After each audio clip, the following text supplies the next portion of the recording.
Bonjour, mon dernier atelier a lieu jeudi et nous allons aborder un sujet fondamental qui est comment parler de sexualité à nos enfants. C'est un sujet qui me tient à cœur. Alors, vous allez me dire que je dis ça à chaque fois, mais vous avez raison. Mais celui-là, il est particulièrement important. Pourquoi? Parce qu'on sait qu'aujourd'hui, les images pornographiques arriveront sous les yeux de nos enfants en moyenne à l'âge de 12 ans.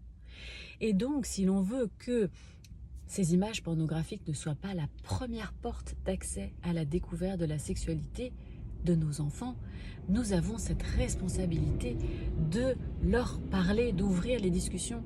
Alors non pas en rentrant dans leur intimité, ni en les laissant rentrer dans la nôtre, mais déjà en posant certaines choses.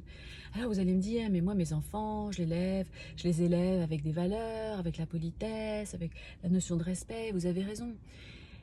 Mais ça me rappelle l'histoire d'une amie qui, quand elle avait 16 ans, est tombée folle amoureuse d'un garçon qui avait été élevé dans ses valeurs de politesse, qui disait bonjour madame, qui laissait sa place dans le bus. Et ce gendre idéal, tous les soirs, faisait l'amour à mon amie comme on s'essuie les pieds sur un paillasson. Il l'a fait une fois, deux fois, trois fois, sans l'écouter, sans l'observer, sans la regarder. Et cette amie a eu mal. Une fois, deux fois, trois fois, et elle n'a rien dit. Sans doute parce qu'elle était trop bien élevée, sans doute parce qu'elle avait honte d'avoir mal. Alors elle attendait qu'il s'endorme pour se passer le jet d'eau froide sur ses parties douloureuses. Et cette douleur l'a habitée pendant 20 ans. Pendant 20 ans, cette douleur s'est réveillée. L'histoire s'est terminée, évidemment. C'était un amour de vacances, après un énième essuyage de pied sur son paillasson. Mais depuis cette histoire, cette douleur se réveille très régulièrement pour lui rappeler que ce jour-là, elle ne s'est pas écoutée. Elle ne s'est pas respectée. Sans doute parce qu'elle ne savait pas. Sans doute parce qu'on ne lui avait pas dit. Sans doute aussi parce qu'on lui avait dit des choses comme faire l'amour, c'est un don de soi. Alors je crois que non, non.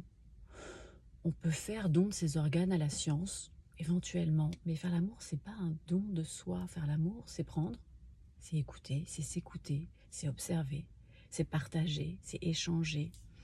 Et c'est toutes ces choses-là qui me paraît essentiel de partager avec nos enfants.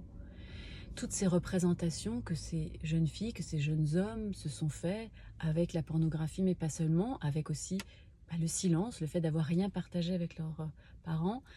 On les entend, on les écoute dans nos cabinets, et c'est ça qu'on va vous partager jeudi soir. Quelle représentation les adolescents d'aujourd'hui se font de la sexualité et qu'est-ce qu'il est important de leur transmettre? Faire l'amour, évidemment que c'est un sujet délicat, ça peut faire peur, ça peut être voilà, un sujet pas facile à aborder, mais ça peut aussi ouvrir sur des discussions sur l'amour, le partage, le désir, le bonheur, le rire. Faire l'amour, c'est aussi tout ça. Mais il faut le savoir au départ. Et donc c'est tout ça qu'on va partager avec vous lors de notre atelier, et c'est toutes ces choses qu'on peut déjà poser lors des prochaines discussions avec nos enfants. Je m'écoute d'abord avant d'écouter l'autre, je m'observe, je me connais pour pouvoir observer l'autre, être dans l'échange et dans le partage.